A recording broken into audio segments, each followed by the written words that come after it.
نحمده ونستعينه ونستغفره ونعوذ بالله من شرور أنفسنا وسيئات أعمالنا من يهده الله فلا مضل له ومن يضلله فلا هادي له أشهد أن لا إله إلا الله وحده لا شريك له وأشهد أن محمدا عبده ورسوله اللهم صل على نبينا محمد وعلى آل نبينا محمد كما صليت على نبينا إبراهيم إنك حميد مجيد اللهم بارك على نبينا محمد وعلى آل نبينا محمد كما باركت على نبينا إبراهيم إنك حميد مجيد قال الله تعالى في كتابه الكريم يا أيها الذين آمنوا اتقوا الله حق تقاته ولا تموتن إلا وأنتم مسلمون وقال أيضا يا أيها الناس اتقوا ربكم الذي خلقكم من نفس واحدة وخلق منها زوجها وبث منهما رجالا كثيرا ونساء واتقوا الله الذي تساءلون به والأرحام إن الله كان عليكم رقيبا وقال أيضا يا أيها الذين آمنوا اتقوا الله وقولوا قولا سديدا يصلح لكم أعمالكم ويغفر لكم ذنوبكم ومن يطع الله ورسوله فقد فاز فوزا عظيما أما بعد. Hadirin sidang Jumat rahimani wa rahimakumullah. Pertama-tama khatib berwasiat terkhusus untuk diri khatib pribadi dan secara umum untuk jamaah semuanya, berwasiat dengan ketakwaan, meningkatkan keimanan dan ketakwaan kepada Allah Subhanahu wa taala, karena ketakwaan ini merupakan jalan bagi setiap muslim untuk mendapatkan keberhasilan, ketenangan hidup, kesenangan di dunia terlebih di akhirat nanti. Allah Subhanahu wa taala mengingatkan kepada kita, wattaqullaha la'allakum tuflihun, dan bertakwalah kalian kepada Allah la'allakum tuflihun, agar kalian semua beruntung. Hadirin sidang Jumat rahimani wa rahimakumullah. Setiap dari kita yang beriman kepada Allah Subhanahu wa taala pastilah mendapatkan ujian darinya. Pastilah diuji oleh Allah Subhanahu wa taala. Allah mengatakan kepada kita, ahasiban nas an yutraku an yaqulu amanna wa hum la yuftanun. Ahasiban nasu, apakah manusia mengira, an yutraku, mereka ditinggalkan, an yaqulu amanna wa hum la yuftanun, ketika mereka telah mengatakan amanna, kami beriman kepada Allah, wa hum la yuftanun, sedangkan mereka tidak diuji sama sekali oleh Allah Subhanahu wa taala tentunya. Hadirin sidang Jumat rahimani wa rahimakumullah, ini menunjukkan bahwasanya siapa saja yang telah mengaku beriman kepada Allah, baik dia orangnya tinggi ataupun orangnya kurang tinggi, baik dia berkulit hitam ataupun berkulit putih, baik dia mendapatkan kedudukan yang tinggi di mata masyarakat ataupun tidak, baik dia adalah orang kaya ataupun orang miskin, semuanya akan diuji oleh Allah Subhanahu wa taala. Siap ataupun tidak siap, mau ataupun tidak mau, maka harus siap. Dan bahkan para nabi pun, orang-orang soleh terdahulu, dan bahkan para nabi, orang-orang yang terdekat dengan Allah Subhanahu wa taala, mereka diuji, tetap diberikan ujian oleh Allah Subhanahu wa taala. Bahkan ujiannya lebih besar. Nabi SAW mengatakan, asyadun nasi bala'an al-anbiya thumma al-amthal fal-amthal. Manusia yang paling dahsyat ujiannya, paling keras ujiannya adalah para nabi. Kemudian orang-orang yang seperti mereka yang mengikuti jejak mereka, kemudian di bawahnya lagi orang-orang yang mengikuti mereka yang seperti dengan mereka. Hadirin rahimani wa rahimakumullah. Para nabi adalah orang yang dekat dengan Allah Subhanahu wa taala. Begitu pula orang-orang yang mengikuti nabi adalah orang-orang yang dekat dengan Allah, orang-orang yang mencintai Allah. Tapi kenapa Allah Subhanahu wa taala uji? Tujuannya adalah liraf'id darajat indallah, untuk meningkatkan derajat mereka, kedudukan mereka di sisi Allah Subhanahu wa taala. Allah menginginkan balasan yang besar untuk mereka. Oleh karena itu Allah Subhanahu wa taala uji mereka. Karena Allah Subhanahu wa taala mencintai mereka. Oleh karena itu Nabi SAW mengatakan, Innallaha idza ahabba qauman ibtalahum. Sesungguhnya Allah Subhanahu wa taala apabila mencintai suatu kaum, ibtalahum, dia akan menguji mereka. Fa in radiya falahur ridha. Kalau kaum tersebut di antara mereka ada yang ridha, falahur ridha, maka baginya ridha Allah Subhanahu wa taala, surga Allah Subhanahu wa taala, derajat yang tinggi dari sisi Allah. Wa in sakhita falahu sukh.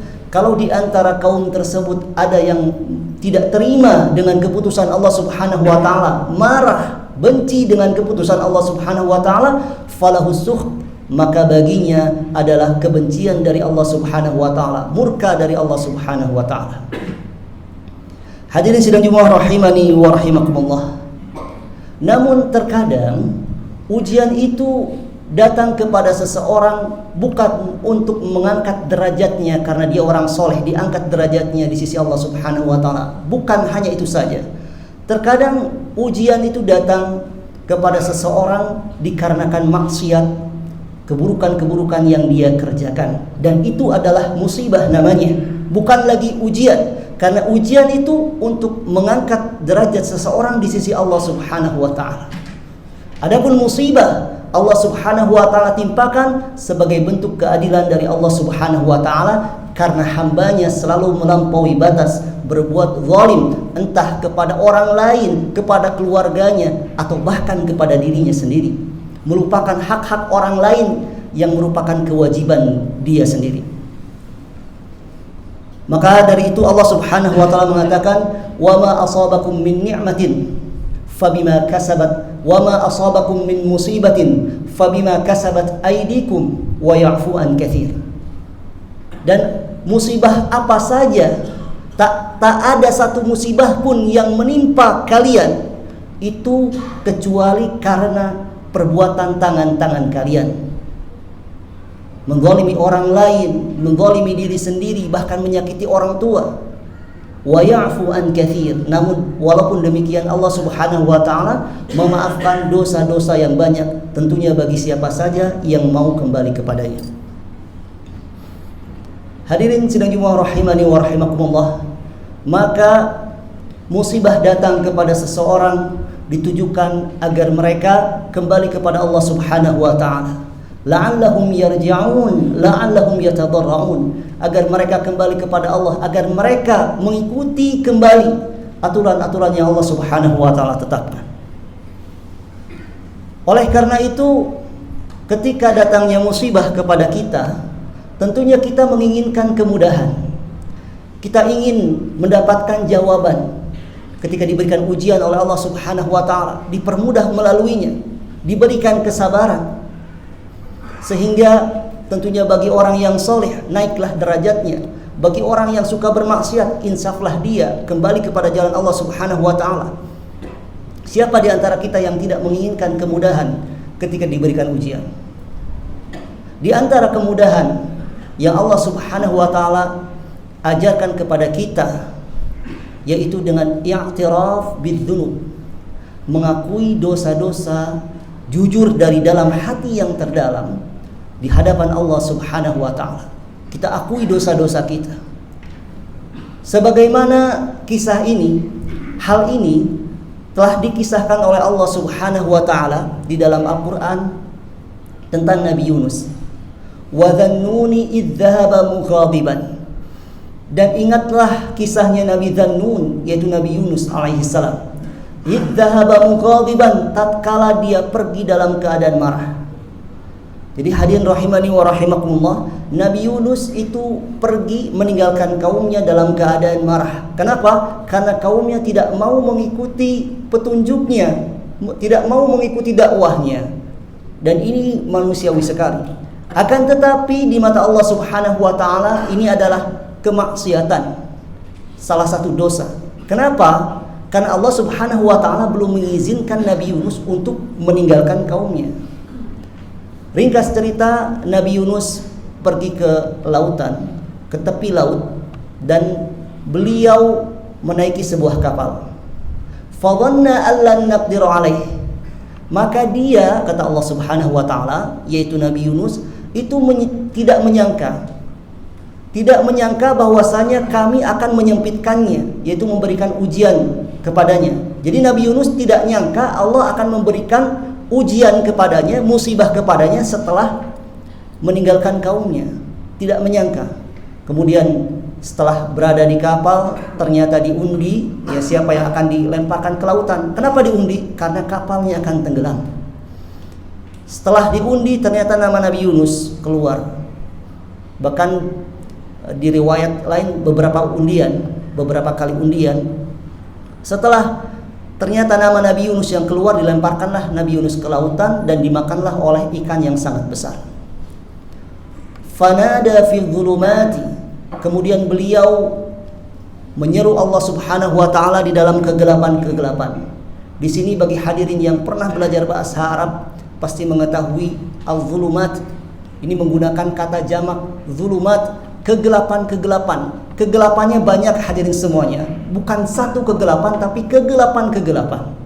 Ini menunjukkan bahwasanya di perut ikan itu setelah dimakan ikan, Nabi Yunus mendapatkan kegelapan yang sangat dahsyat. Di depan gelap, di belakang gelap, kanan gelap, kiri gelap, atas gelap. Gelap, tidak ada terangnya sama sekali. Berbeda dengan gelapnya rumah kita ketika mati lampu. Di dalam gelap tapi di luar masih terang bulan, masih kelihatan samar-samar. Nah, di dalam kegelapan yang seperti itu, Nabi Yunus mulai mengakui kesalahannya. Apa yang beliau katakan? La ilaha illa anta subhanaka inni kuntu minadh dhalimin. Beliau mengatakan la ilaha illa anta, tidak ada ilah yang berhak disembah kecuali engkau. Beliau tidak langsung meminta kepada Allah, ya Allah, keluarkanlah aku dari perut ikan ini. Tidak, hadirin semuanya. Tapi beliau pertama yang beliau ucapkan adalah kalimat tauhid sebagai tawassul beliau agar doanya dikabulkan. Mencari perantara agar doanya dikabulkan, yaitu dengan kalimat tauhid. Yang mana kalimat tauhid ini dialog antara Nabi Musa dengan Allah Subhanahu wa taala ketika Nabi Musa meminta satu kalimat yang tidak diajarkan kepada yang lain. Allah mengatakan qul la ilaha illallah, ucapkanlah la ilaha illallah. Kemudian Nabi Musa protes kepada Allah, kenapa bukan yang lainnya? Karena la ilaha illallah ini banyak diucapkan oleh orang lain. Maka kata Allah Subhanahu wa taala, seandainya langit yang 7 dan bumi juga yang 7 dasar bumi, dan juga apa yang ada di antara keduanya ditimbang. Jadi alam semesta kalau ditimbang dengan la ilaha illallah, alam semesta dalam satu timbangan dan daun timbangan, dan la ilaha illallah dalam daun timbangan lain, malat bihinna la ilaha illallah, maka akan berat la ilaha illallah. Nah, hadirin rahimani wa rahimakumullah, maka Nabi Yunus ini menggunakan la ilaha illallah. Kenapa? Karena begitu besarnya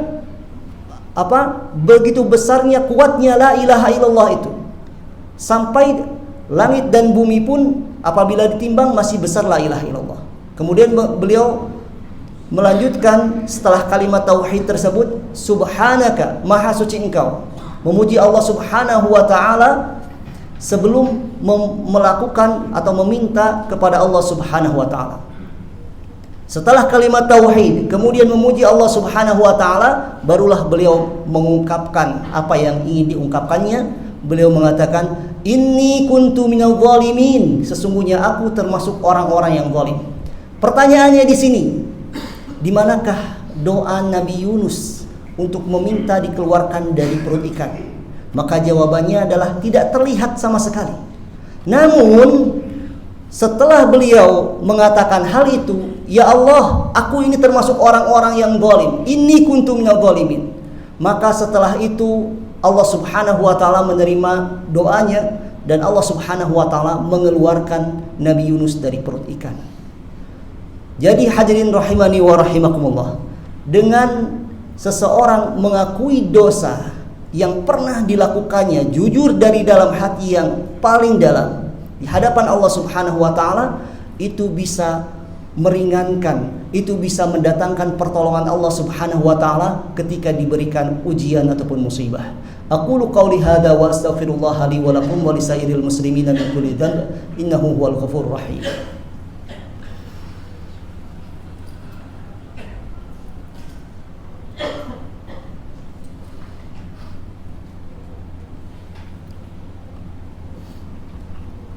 Alhamdulillah hamdan katsiran thayyiban mubarakan fih kama yuhibbu rabbuna wa yardah. Wa asyhadu an la ilaha illallah wahdahu la syarika lah wa asyhadu anna Muhammadan abduhu wa rasuluh. Allahumma shalli ala nabiyyina Muhammad wa ala ali nabiyyina Muhammad kama shallaita ala nabiyyina Ibrahim innaka Hamidum Majid.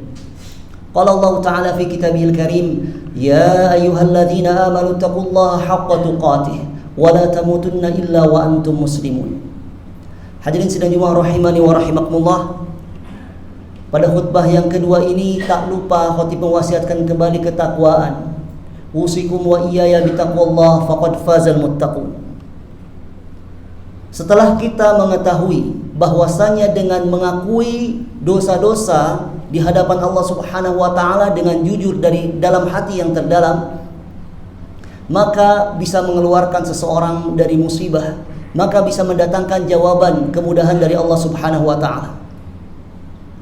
Oleh karena itu, maka hendaklah kita memperbanyak i'tiraf bidzunub, mengakui dosa-dosa di hadapan Allah Subhanahu wa taala. Dan ini tentunya telah diajarkan oleh baginda Nabi sallallahu alaihi wasallam di dalam Sayyidul Istighfar, yang mana Sayyidul Istighfar ini dianjurkan minimal sehari 2 kali, pada pagi hari dan petang hari diucapkan oleh seorang hamba. Allahumma anta rabbi la ilaha illa anta khalaqtani wa ana abduka wa ana ala ahdika wa wa'dika mastata'tu a'udzu bika min syarri ma sana'tu abu'u laka bi ni'matika alayya wa abu'u bi dhanbi abu'u laka bi ni'matika alayya wa abu'u bi dhanbi. Ini adalah pengakuan terhadap dosa yang pernah kita lakukan. Abu'u laka bi ni'matika alayya, aku mengakui akan kenikmatan yang telah engkau berikan kepadaku. Wa abu'u bi dhanbi, dan aku juga mengakui akan dosa-dosaku.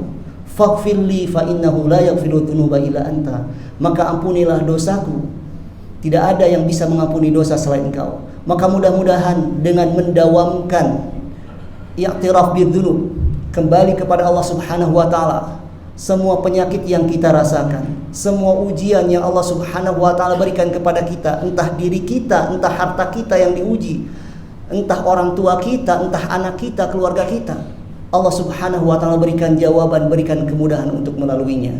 Allahumma salli ala Muhammad wa ala ali Muhammad kama sallaita ala Ibrahim innaka Hamidum Majid. Allahumma barik ala Muhammad wa ala ali Muhammad kama barakta ala Ibrahim innaka Hamidum Majid. Allahumma ridha an khulafa'ir rasyidin Abi Bakr wa Umar wa Uthman wa Ali wa an azwajihi ummahatil mu'minin wa anna ma hum bi rahmatika ya arhamar rahimin. Allahumma ighfir lil muslimina wal muslimat wal mu'minina wal mu'minat al ahya'i minhum wal amwat innaka samiun qaribun mujibu da'awat wa yaqdil hajat. Rabbana la tuzigh qulubana ba'da idh hadaitana wa hab lana min ladunka rahmah innaka antal wahhab. Rabbana atina fid dunya hasanah wa fil akhirati hasanah wa qina adzabannar. Ibadallah, innallaha ya'murukum bil 'adli wal ihsan wa ita'i dzil qurba wa yanha 'anil fahsya'i wal munkari wal baghi ya'idukum la'allakum tadhakkarun. Wa la dzikrullahi akbar wallahu ya'lamu ma tasna'un. Falyuqimal mu'adhdhin lis-shalah.